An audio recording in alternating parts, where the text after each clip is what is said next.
आज मैं तुझे ऐसा तोड़ूंगा कि तू अपनी मौत की भीख मांगेगा, वो भी मेरे पैरों में गिर के। माफी तो तू मांगेगा, वो भी अपनी नाक मेरे जूतों में रगड़ के। बस थोड़ी देर और रुक जा, सब पता चल जाएगा तुझे। उल्टा लटकाओ इसे।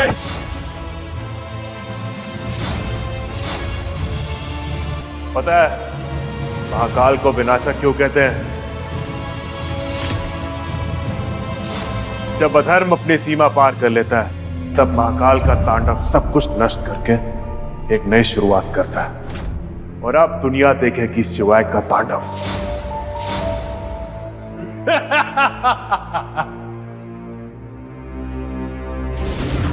जैसे ही हेडशॉट के चेले शिवाय के बदन पर बचे हुए कपड़े उतारने के लिए आगे आए, अचानक वेयरहाउस का माहौल बदलने लगा। जय महाकाल।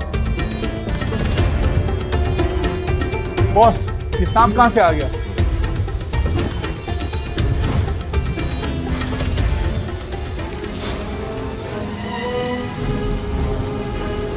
फिर डमरू की आवाज हेलीकॉप्टर की गड़गड़ाहट में बदलने लगी। क्या हो रहा है ये सब? कहा था ना, थोड़ी देर रुक जा।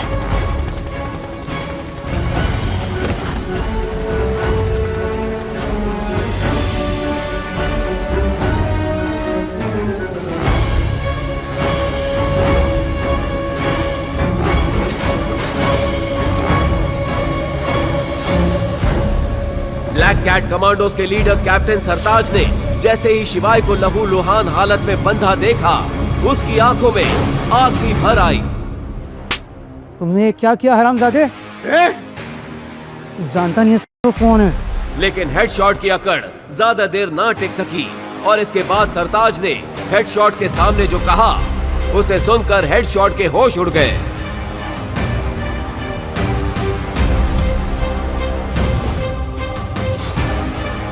लेकिन वो शिवाय से कुछ कह पाता उससे पहले ही शिवाय वहां से निकल चुका था।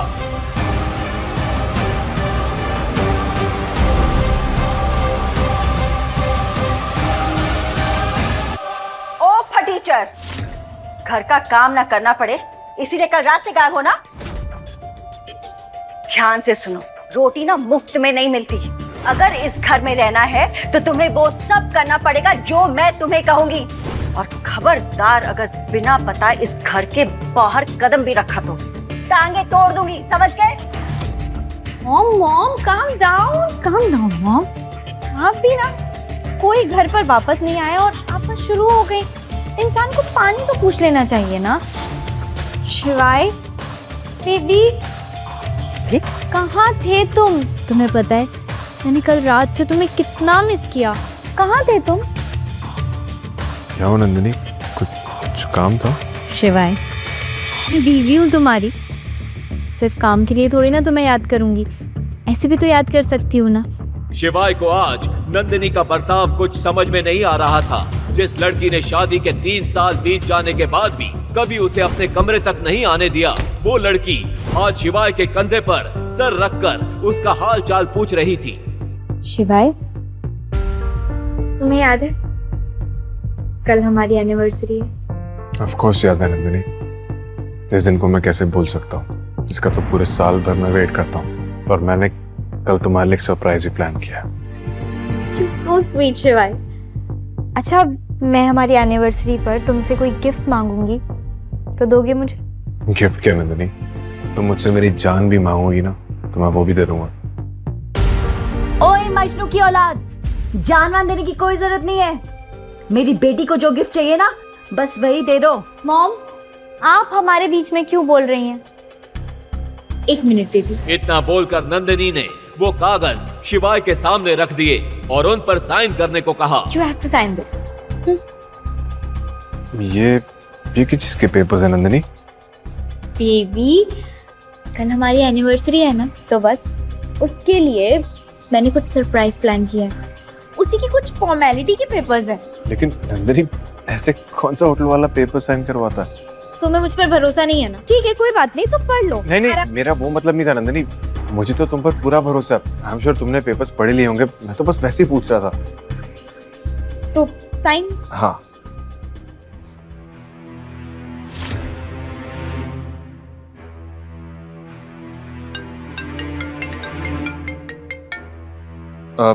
नंदिनी एक इम्पोर्टेंट कॉल है, मैं 2 मिनट में आया। हाँ? शिवाय, हेलो। हाँ मैं बस 10 मिनट में पहुंच रहा हूँ। ओके। नंदिनी मुझे बहुत इंपॉर्टेंट मीटिंग पे जाना है, मैं थोड़ी देर में आता हूँ, फिर साइन करता हूँ। हाँ? शिवाय लेकिन साइन तो कर दो, कहाँ जा रहे हो? अरे देखा तुमने, देखा बिना साइन किए हुए चला गया। बड़ी मीठी मीठी बातें करी थी उससे। मॉम बस करिए, चुप हो जाइए प्लीज। वैसे भी मेरी कंपनी डूब रही है, ऊपर से ये भिखारी है कि साइन ही नहीं कर रहा। अगले दिन शिवाय और नंदिनी की तीसरी मैरिज एनिवर्सरी थी। उसकी खुशी में शिवाय सुबह जल्दी उठकर महाकाल के दर्शन करने गया। अरे बुढ़िया, तेरे को ना समझा समझा कर थक गया हूँ मैं। यहाँ पर मेरा राज चलता है मेरा, और यहाँ पर जितने लोग धंधा करते हैं ना, वो सब के सब मुझे हफ्ता देते हैं। और अगर तुझे भी यहाँ धंधा करना है ना, तो मुझे हफ्ता देना होगा, हफ्ता। लेकिन बेटा मेरा तो धंधा हुआ ही नहीं, तो मैं कैसे पैसे दूं आपको? अरे मैं तुझे समझा समझा के थक चुका हूँ मैं। दौड़ा दुकान की।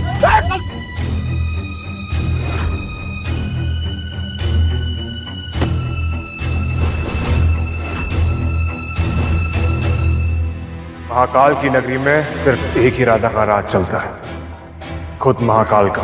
तुम लोग पर आज यहाँ नहीं चलेगा। चल बे हट जा, वरना जो हाल बुढ़िया किया ना वही तेरा करूंगा। बेकार में मरेगा तू। अकाल मृत्यु वो मरे जो काम करे चंडाल का, काल भी उसका क्या करे जो भक्त हो महाकाल का।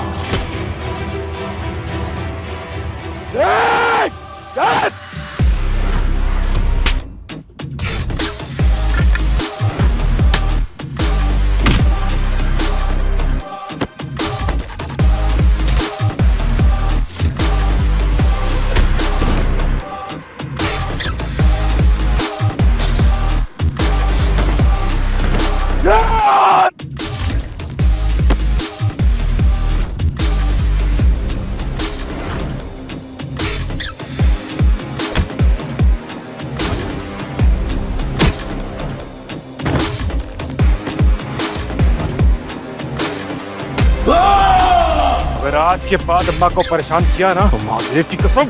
नहीं भाई भाई भाई भाई माफ कर दो, माफ करो। मैं आज से ये काम छोड़ रहा हूँ भाई भाई, माफ कर दो भाई। निकल।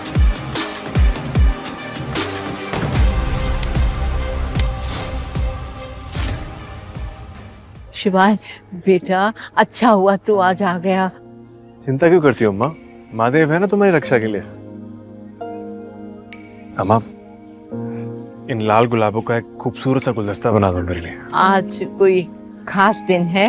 हाँ अम्मा, आज मेरी और नंदिनी की शादी की 3री सालगिरह है। लेकिन नंदिनी को इस बात की खबर है? अब मुझे पता हो या उसे, बात तो एक ही अम्मा, सालगिरह तो हम दोनों की है। प्यार अगर एक तरफा हो तो ज्यादा समय नहीं चलता बेटा। अम्मा ऐसे प्यार की तो बात ही कुछ और होती है। एक तरफा प्यार में भले ही आप सामने वाले की दुनिया का एक छोटा सा हिस्सा हो, लेकिन वो सामने वाला आपकी पूरी दुनिया बन जाता है। अगर महादेव की इच्छा रही तो जितना प्यार तू नंदिनी से करता है, उतना ही प्यार नंदिनी भी तुझसे करेगी। अच्छा, अब मैं तुम दोनों के लिए प्यारा सा गुलदस्ता बनाती हूँ। थोड़ी ही देर में गुलदस्ता तैयार हो गया था, जिसे देखकर शिवाय के चेहरे पर मुस्कान आ गई। अरे वाह, अब तो उसे प्यार करना ही होगा अम्मा। आपके फूलों की खुशबू उसे मेरा दीवाना बना देगी। ये लीजिए अम्मा। नहीं नहीं बेटा, आज जो तुमने मेरे लिए किया है उसके बाद ये पैसे लूंगी मैं। अम्मा अगर आप आज पैसे नहीं लेंगी ना, तो मैं फिर आपसे कभी फूल नहीं लूंगा। शिवाय की मीठी धमकी का अम्मा के पास कोई जवाब नहीं था। उन्होंने मुस्कुराते हुए पैसे ले लिए। शिवाय गुलदस्ता लेकर निकला अपनी रूठी हुई नंदिनी को मनाने और उसे एनिवर्सरी विश करने। बुढ़ा पागल हो गया है, 101 लड़कों के रिश्ते ठुकरा चुका है। लगता है ये बुढ़ा ना अपनी पोती की शादी होने ही नहीं देगा। अरे 100 क्या 500 लड़कों के रिश्ते ठुकरा सकता है ये। और ये बुढ़ा कोई आम बुढ़ा नहीं है, देश का सबसे रईस बुढ़ा है ये। बजाज इंडस्ट्रीज का मालिक है मुकेश बजाज। और ये जब किसी भी शख्स से अपनी पोती की शादी करवाएगा ना, तो पूरी दुनिया देखते रह जाएगी। मैडम जी, इस बार ऐसे रिश्ते लेकर आए नंदिनी बिटिया के लिए कि आपको पसंद आएगा ही। जिस तरह से मुकेश बजाज ने अपनी पोती के लिए बड़े से बड़े नाम को ठुकराया था, वो देखकर सब लोग बेसब्री से इंतजार कर रहे थे, ये जानने के लिए कि आखिर वो चाहते क्या थे। पापा जी, ये देखिए।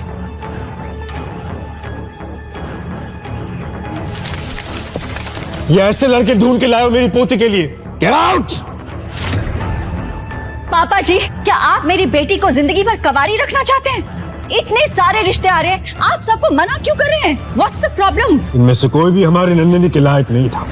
जब नंदिनी के लायक कोई लड़का मिल जाएगा तब करवा देंगे उसकी शादी। अच्छा, लायक नहीं है? यश मल्होत्रा, मल्होत्रा इंडस्ट्रीज का इकलौता वारिस।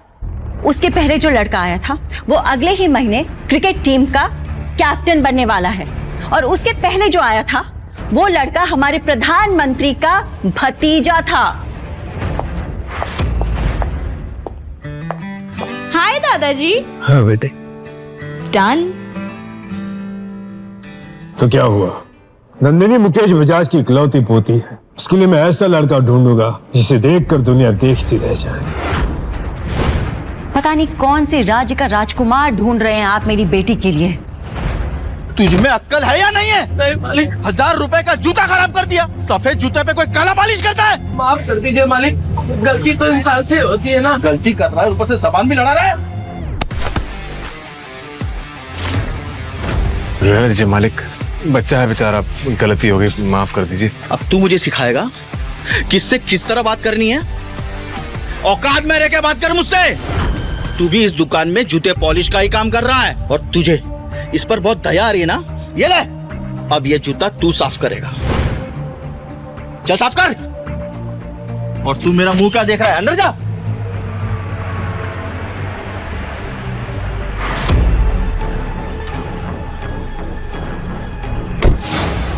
मुकेश जी, आप यहाँ क्या सेवा कर सकता हूँ? मिस्टर शिवाय, मैं मुकेश बजाज, शहर की सबसे बड़ी कंस्ट्रक्शन कंपनी बजाज कंस्ट्रक्शन का मालिक। आप प्लीज मेरी पोती नंदिनी से शादी कर लीजिए। जी, मगर आप ऐसा क्यों करना चाहते हैं? और आपकी पोती मुझ जैसे बूट पॉलिश वाले से शादी क्यों करेगी? मैं सबके सामने ये सब नहीं बता सकता। अब प्लीज मेरे साथ में आइए। शिवाय, मुझे पता है कि असल में तुम कौन हो, और ऐसे बूट पॉलिश वाले बनकर क्यों रहते हो? क्या?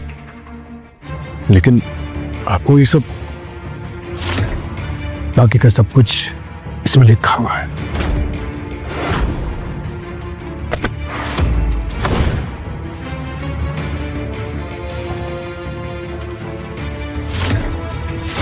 लेकिन शादी के बाद तलाक की ऐसी घिनौनी शर्त, तो आप ये शादी क्यों करवाना चाहते हैं? और आपको मेरे बारे में सब कैसे पता? शादी के बाद तुम्हें सब पता चल जाएगा। शिवाय को अपना राज छुपाने के लिए इस शादी के लिए हाँ बोलना ही पड़ा। मुकेश बजाज ने जब नंदिनी की मां रेखा को इस शादी की बात बताई तो बजाज मेंशन में हंगामा हो गया। करोड़ों के मालिक हैं हम, और आप अपनी पोती का रिश्ता एक बूट पॉलिश वाले से करके आ गए। मैं जो कुछ कर रहा हूँ सोच समझ के कर रहा हूँ। नंदिनी की शादी उस बूट पॉलिश करने वाले शिवाय के साथ ही होकर रहेगी। ये शादी बहुत ही जरूरी है। इस शादी के बाद नंदिनी की जिंदगी रातों रात बदल जाएगी। बदलेगी नहीं, बिगड़ जाएगी, बर्बाद हो जाएगी वो। आपको क्यों समझ में नहीं आ रहा पापा जी? ठीक है, अगर आप कुछ नहीं करेंगे तो मैं मम्मी जी से बात करती हूँ। मम्मी जी, मम्मी जी, मम्मी जी, देखिए ना पापा क्या बोल रहे हैं, प्लीज समझाइए इन्हें। इन दोनों की शादी होनी जरूरी है। मैंने खुद अपने खास पंडित से इनकी कुंडलियां मिलवाई हैं। उस लड़के का नंदिनी की जिंदगी में आना कोई इत्तेफाक नहीं है। ये रिश्ता खुद ऊपर वाले ने तय किया है। मम्मी जी, ये आप क्या कह रही हैं? कुंडली में जो कुछ भी लिखा रहेगा क्या हम उसे मान लें?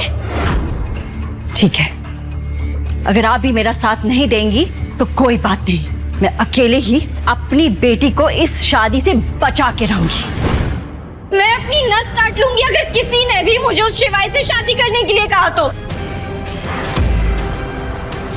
Nandini, please please please stop it. ऐसा मत कर, stop it, stop it, please कुछ मत करना।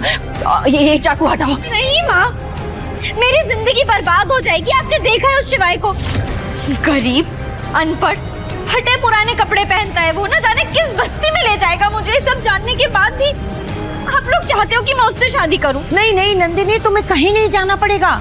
शादी के बाद शिवाय यहीं पर रहेगा हमारे साथ में।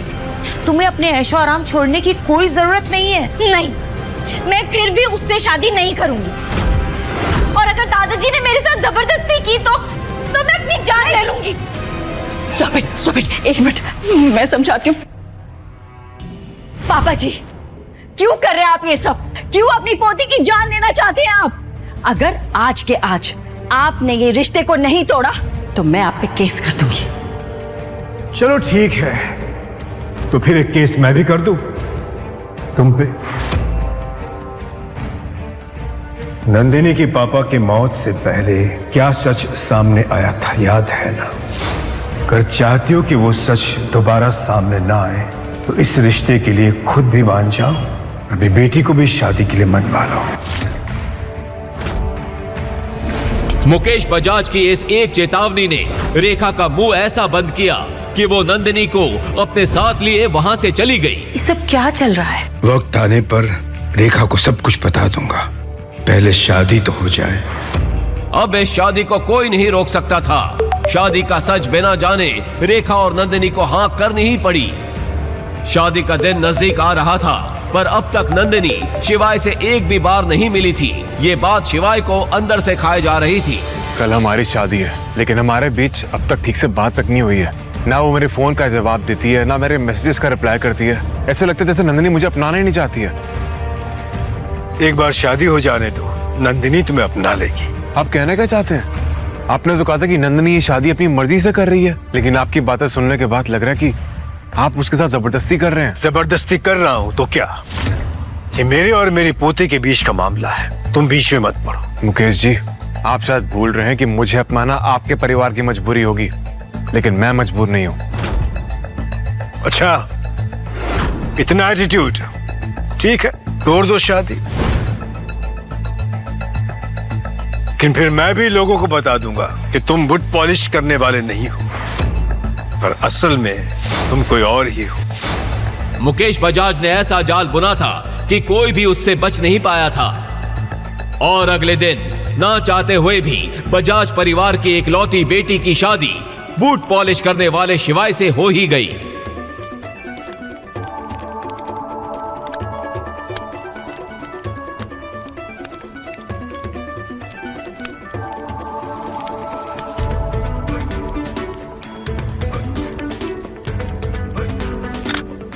अब तो बता दीजिए, आप क्यों चाहते रहे हम दोनों को इस रिश्ते में बांधना? बताइए कि मेरी जिंदगी बर्बाद करके क्या हासिल हुआ है आपको?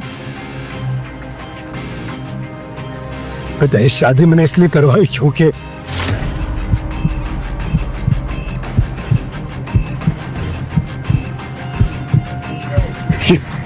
दादाजी क्या हो रहा है? दादाजी क्या हो रहा है? शिवाय, शिवाय कुछ करो नहीं, कि क्या हो रहा है? उठिए दादाजी, प्लीज उठिए। नंदिनी, तुम्हारे दादाजी नहीं रहे। मगर दादाजी के मरने के अगले ही दिन से शिवाय के बुरे दिन शुरू हो गए।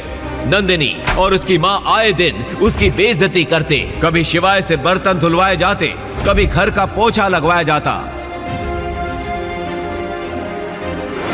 एक दिन नंदिनी की कॉलेज की पुरानी दोस्त रिया घर आई। तुमने क्या नया नौकर रख लिया है घर के लिए? मैं नौकर नहीं, नंदिनी का पति हूँ। क्या? नंदिनी का पति? तूने क्या छुपके घर के नौकर से ही शादी कर ली नंदिनी? हाँ हाँ हाँ, वेरी फनी। मेरी किस्मत पर हंसना बंद कर तू। तो इस फटीचर को तलाक क्यों नहीं दे देती? दादाजी ने शर्त ही ऐसी रखी है कि मैं इसे तलाक नहीं दे सकती। छोड़ इसे। जब से पनौती आया है, ना तो दादाजी रहे और कंपनी की हालत इतनी खराब हो गई है कि क्या बताऊं। तुझे पता है, मुझे बहुत अर्जेंटली 5 करोड़ की जरूरत है। अरे तो तू यश से क्यों नहीं बात करती? वो अपना कॉलेज फ्रेंड, वो तो अभी इंडस ग्रुप का मालिक भी है। और तुझे तो याद ही है कि वो कॉलेज टाइम पे तुझ पर राइट। यश ने पहले भी नंदिनी को छोटी मोटी चीजों में मदद की थी। खास बात यह थी कि नंदिनी जानती थी कि यश इन मददों के बहाने उस पर डोरे डाल रहा है और उस पर बुरी नीयत रखता है। मगर वो इन सब बातों को इग्नोर करके भी उससे हेल्प लेती रही क्योंकि उसे अपने करियर में आगे बढ़ना था। ऐसे में जब नंदिनी की मीटिंग यश के साथ फिक्स हुई तो शिवाय उसकी कार ड्राइव करके उसे ऑफिस तक ले आया। Hello Nandini.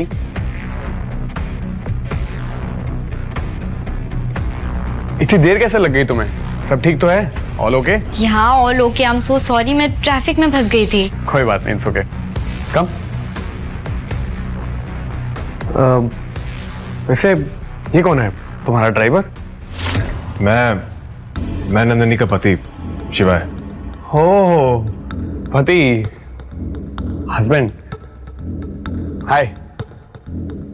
I am sorry शिवाय, एक्चुअली मुझे पता नहीं था। वैसे तुम करते क्या हो? क्या बिजनेस है तुम्हारा?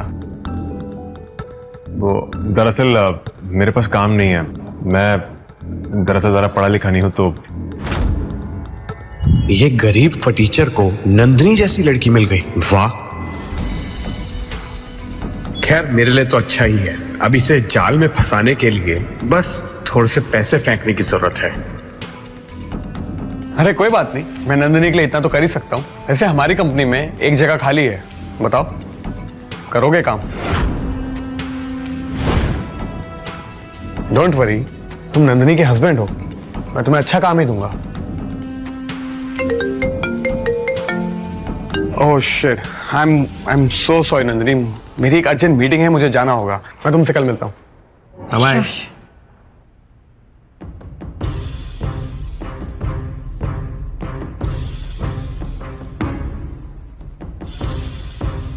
क्या जरूरत थी बताने की कि तुम मेरे पति हो? और तुमने ये भी बता दिया कि तुम्हारे पास कोई जॉब नहीं है। ये सब बताया तो बताया, जब वो तुम्हें जॉब ऑफर कर रहा था तो हाँ क्यों नहीं बोल रहे थे? कब तक तुम्हें ऐसे बैठाकर खिलाऊंगी मैं? नंदिनी, मुझे इस यश की नजर कुछ ठीक नहीं लग रही है। वो तुम्हारी कंपनी को बचाने के लिए पैसे नहीं दे रहा है, वो तुम्हें इसलिए पैसे दे रहा है क्योंकि उसकी बुरी नजर है तुम पर। Shut up. तुम्हें पता भी है एक कंपनी को चलाने के लिए क्या कुछ करना पड़ता है। ऐसे निठल्लों जैसे बहाने मत बनाओ तुम। पता नहीं क्या सोचकर दादाजी ने तुम्हें मेरे सर पर सवार कर दिया है और खुद स्वर्ग से धार गए। नंदिनी देखो, ऐसी बात नहीं है। देखो, मुझे 5 करोड़ चाहिए और अगर नहीं मिले तो मुझे तुम्हारी तरह बर्तन धोने पड़ेंगे, जो मैं नहीं करने वाली। तो बेहतर यही होगा कि तुम यश का जॉब ऑफर एक्सेप्ट कर लो। पता है अगर दादाजी की शर्त नहीं होती ना तो कब का तलाक दे चुकी होती मैं तुम्हें। ठीक है नंदिनी, मुझे तुम्हारा ऑफर मंजूर है, करूंगा मैं नौकरी। गुड। ये सुनकर नंदिनी खुश हो गई और उसने तुरंत यश को कॉल करके शिवाय का फैसला बता दिया। ठीक है, कल उसे ऑफिस ले आना इंटरव्यू के लिए। Okay, bye bye. What sir, Nandini को इस गरीब टाइप के हस्बैंड को आप अपनी कंपनी में जॉब देंगे? क्या रेपुटेशन रह जाएगी हमारी? तुम्हें क्या लगता है कि मैं यूं ही किसी को भी सड़क से उठाकर अपनी कंपनी में रख लूंगा? हमारी कंपनी कोई धर्मशाला है क्या? वैसे हमारी कंपनी में टॉयलेट साफ करने वाले की जरूरत है ना? समझ गया सर। अगली सुबह नंदिनी शिवाय को लेकर यश के ऑफिस पहुंची। रास्ते भर नंदिनी शिवाय को इंटरव्यू में कैसे बात करनी है ये समझाती रही। Okay okay sir. Hi. Hi Nandini, how are you? I am good. आओ ना, बैठो ना, कम। हे वेट, मेन का लिसन। Yes sir. शिवाय को बाहर लेके जाओ और फॉर्म फिल करवाओ। आइए। एंड लिसन, बाहर जाके सबको बोल देना कि मुझे डिस्टर्ब ना करे, मुझे नंदिनी से कुछ पर्सनल बात करनी है। Got it? शिवाय को ये सब देखकर चिढ़ हुई, लेकिन नंदिनी के चलते वो चुप रहा।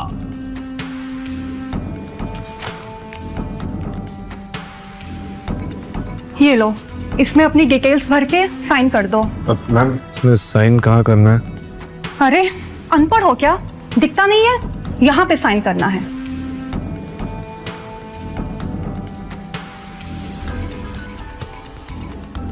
शिवाय फॉर्म में अपनी डिटेल्स भर रहा था कि तभी भागते हुए मैनेजर यश की कैबिन में पहुंचा। यस सर, दिनेश सर आए हैं।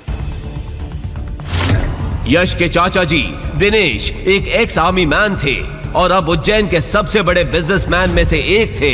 यश उनके साथ ही काम करता था और उन्हीं के पैसे पर उड़ता था। नंदिनी, हमें चलना होगा, चलो।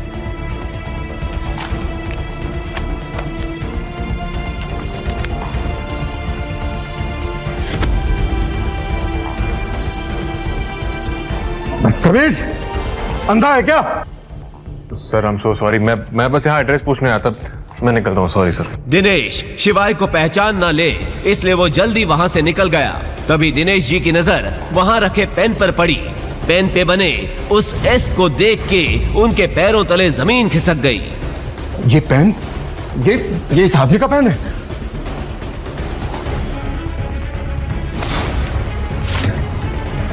मिस्टर शिवाय 3 साल से कहाँ थी? हमारी कंपनी खरीदने आए थे क्या? क्या कंपनी खरीदने? उस आदमी को देख के आपको ऐसा लगता है कि वो एक समोसा भी खरीद सकता है? द रियलिटी इज कि वो मेरी फ्रेंड नंदिनी का हस्बैंड है। कोई काम वाम नहीं है उसके पास, तो मैंने सोचा उसे कुछ काम दे दूं। तो आपने उसको डांट दिया तो वो चला गया यहाँ से।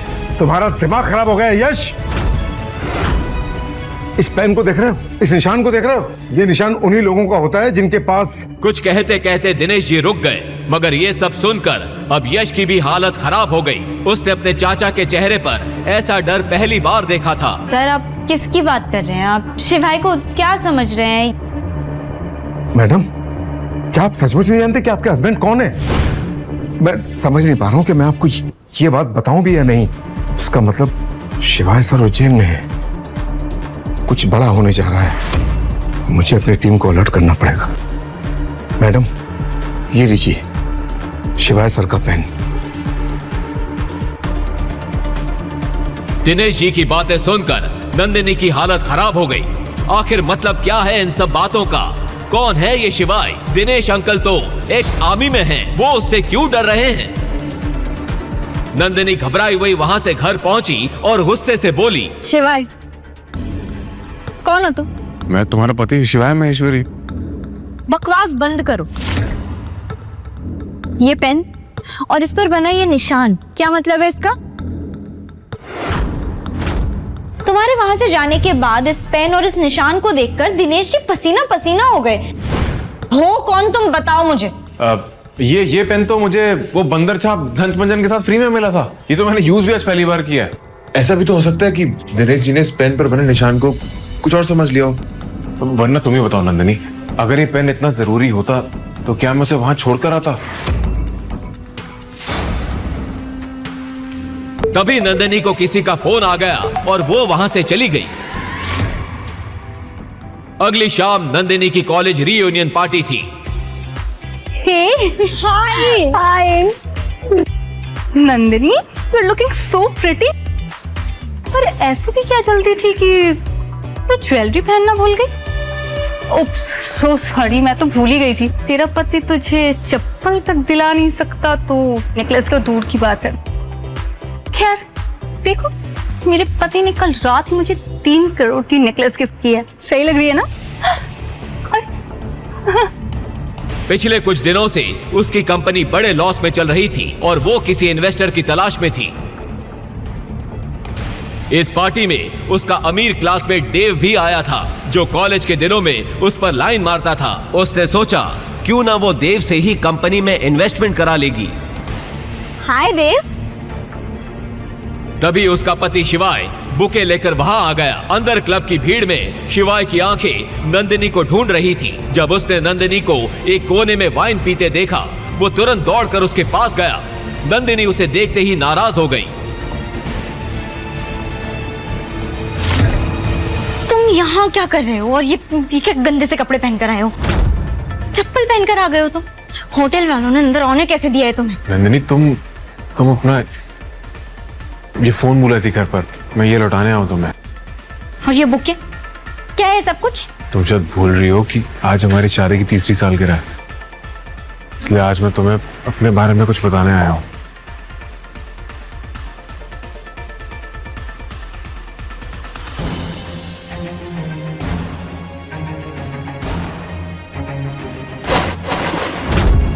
वहां खड़ा हर शख्स अब शिवाय, देव और नंदिनी को देख रहा था।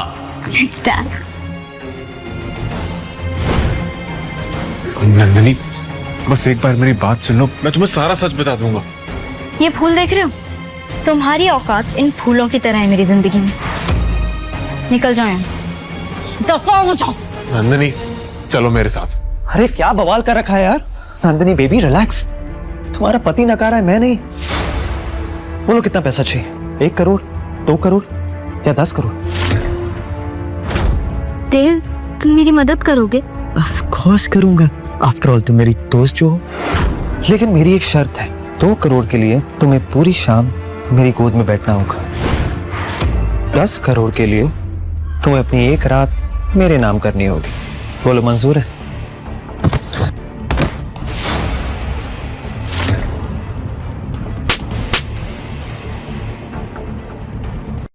आदमी, ये क्या किया तुमने? तुम्हारा दिमाग खराब है क्या? ये बेचारा मेरी मदद कर रहा था।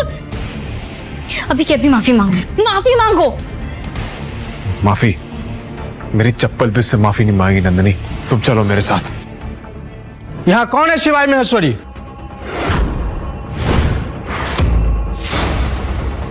मैं हूं शिवाय महेश्वरी, और अगर मरना नहीं चाहते तो निकल जाओ यहां से अपने चंडू मंडू को लेकर।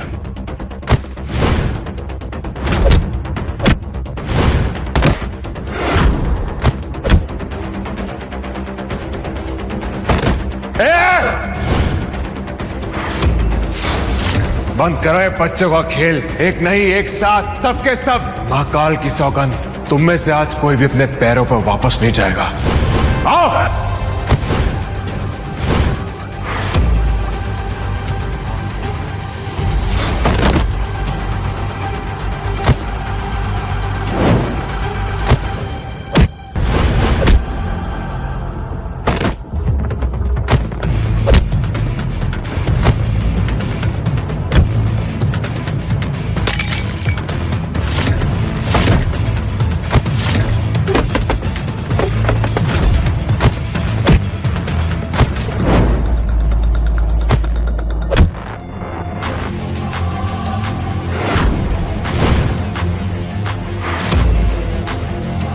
हेडशॉट? ये कैसी पलटन भेजी तूने? सबके सब माचिस की तीली की तरह ढेर हो गए। क्या? ये तो मेरे सबसे खतरनाक आदमी थे। मैं खुद हाथा। क्या? हेडशॉट? बाप रे बाप, वो तो अंडरवर्ल्ड का सबसे बड़ा गुंडा है। उसकी नजर जिस पे पड़ी, समझो उसके दिन गए। तू थोड़ी देर और रुक जा, आ रहा है इन सब का पाप। थोड़ी ही देर में 10 जीपों का कॉन्वॉय पार्टी के बाहर आकर रुक गया। अंदर खड़े लोगों की सांसें थमी हुई थी। हेडशॉट क्लब के अंदर आया। देव ने आंखों से शिवाय की तरफ इशारा किया। हेडशॉट ने तुरंत अपनी गन निकाली और शिवाय पर तान दी। हिलना मत, मेरा नाम हेडशॉट है और आज तक मेरा निशाना कभी नहीं चूका। तुम सब लोग अपनी पार्टी एंजॉय करो, इसको तो मैं अपने ठिकाने पे ले जाके निपटाऊंगा, और अगर इसकी एक एक हड्डी नहीं तोड़ी तो कहना। अभी कुछ देर पहले ही गुंडों से लड़ने वाला शिवाय वहीं जम गया। हेडशॉट के आदमियों ने शिवाय को पकड़ लिया और वहां से ले गए। नंदिनी और देव भी उनके पीछे निकल गए। शिवाय हेडशॉट की कार के पीछे डिक्की में बंधा पड़ा था। गाड़ी एक सुनसान जंगल के बीच पहुंची।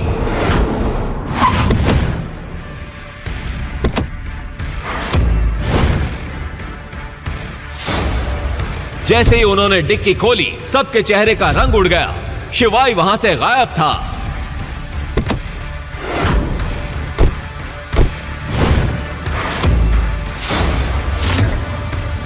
ये कैसे हो सकता है? गाड़ी तो कहीं रुकी भी नहीं है। चलती हुई गाड़ी से बंधा हुआ आदमी भाग कैसे सकता है?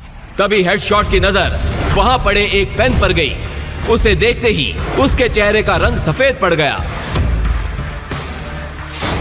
ये पेन उसका है क्या? हाँ, वो भिकमंगा इसी से पेपर साइन करता है। तुम लोग जानते भी नहीं हो कि तुम लोगों ने क्या किया है। तुम लोगों ने तो मुझे मरवा ही दिया। मेरा सारा का सारा धंधा खत्म हो जाएगा। अगर तुम भी अपनी जान बचाना चाहते हो तो जल्दी से जल्दी कहीं जाकर छुप जाओ, क्योंकि अब तुम लोग भी नहीं बचने वाले हो। दोस्तों, आगे का एपिसोड आएगा और 2 दिन के बाद, और पूरी कहानी अभी सुनने के लिए डिस्क्रिप्शन में क्लिक करके डाउनलोड करो पॉकेट FM ऐप।